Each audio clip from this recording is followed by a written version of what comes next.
হ্যাঁ guys, good morning. তো আজকে হচ্ছে জামাই ষষ্ঠী। তো আমার খুবই ইচ্ছা ছিল আমি কারো জামাই হব। তো ইচ্ছার ইচ্ছা রয়ে গেলো। তো অনেকজনকে অনেক সকাল থেকে অনেকজনকে বললাম যে আমাকে নিয়ে চল তো শ্বশুরবাড়ি। তো সবাই বললো যে নিয়ে যাবো, কিন্তু যাওয়ার সময় আর কেউই খবর পাইলাম না। তো একা একা চলে গেলো। তো আমি এখন যাবো মাছের আড়তে। তো মাছের আড়তে গিয়ে আমি ইলিশ মাছ নিয়ে আসবো। ইলিশ মাছ নিয়ে এসে বাড়িতে বসে একা একাই খাবো। আর যদি বিয়ে করতাম তাহলে হয়তো শ্বশুরবাড়িতে নিয়ে যেতে লাগতো। তো আমার কোনো ইচ্ছাই নেই বিয়ে করার এখন। তো আর শ্বশুরবাড়িতেও দেওয়ার কোনো ইচ্ছা নেই। আমার খাওয়ার ইচ্ছা আছে একা একা। আগে একা একা একা খেয়ে খেয়ে শান্তি পাবো, শান্তি মিটাবো, তারপর শ্বশুরবাড়ি, তার আগে না। তো সকাল থেকে অনেকজনকে বললাম যে ভাই তো শ্বশুরবাড়িতে নিয়ে চল আমাকে। তো সবাই বললো যে নিয়ে যাবো ভাই যাওয়ার সময়, কিন্তু যাওয়ার সময় আর খবরই পাইলাম না। তো একা একা চলে গেলো। জাস্ট আমার তো কপাল দেখে আর শ্বশুরবাড়িতে যাওয়া হলো না। তো নিজের শ্বশুরবাড়ি নাই দেখে এতবারে অপমান তো আর সহ্য হচ্ছে না। তো আর তাড়াতাড়ি গেছে বিয়ে করে নেব। তো আর সামনের বছরেই আমার জামাই ষষ্ঠী খাইতে যাইতে পারবো। তো এবার যাইতে পারলাম না, না পারলাম তো তাতে কোনো আমার কষ্ট নাই। তো সামনের বছর আমি যাবো।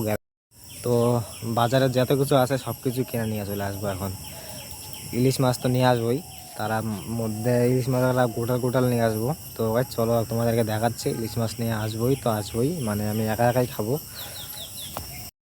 তো গাই সকাল সকাল চলে গেছিলাম আমি মাছের আড়তে। তো মাছের আড়ত থেকে এইগুলো নিয়ে আসলাম, বড় বড় রুই মাছ, আর হচ্ছে তার মধ্যে হচ্ছে ছোট ছোট বাটা মাছ, তার মধ্যে হচ্ছে ইলিশ মাছ। ইলিশ মাছ অনেক কয়টা নিয়ে আসছিলাম। তো তার মধ্যে অনেক কয়টা শেষ হয়ে গেছে বিক্রি করা। তো আর দুইটা আছে, ভাবছি এখান থেকে একটা নিয়ে যাবো আস্ত মাছ। তো আস্ত মাছ খাইতে কিন্তু খুবই ভালো লাগে, বাড়িতে নিয়ে কাটতে খুবই মজা লাগে।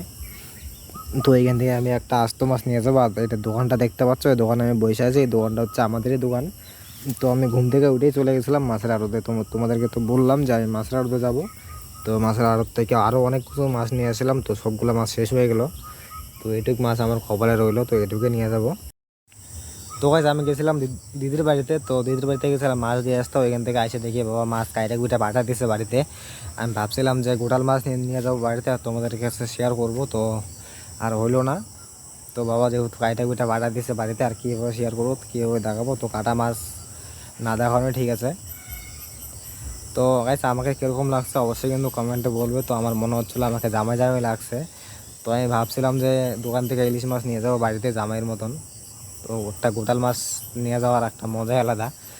তো আর হইলো না। তো জামাই রয়ে গেল। আর কি বলি তোমাদেরকে।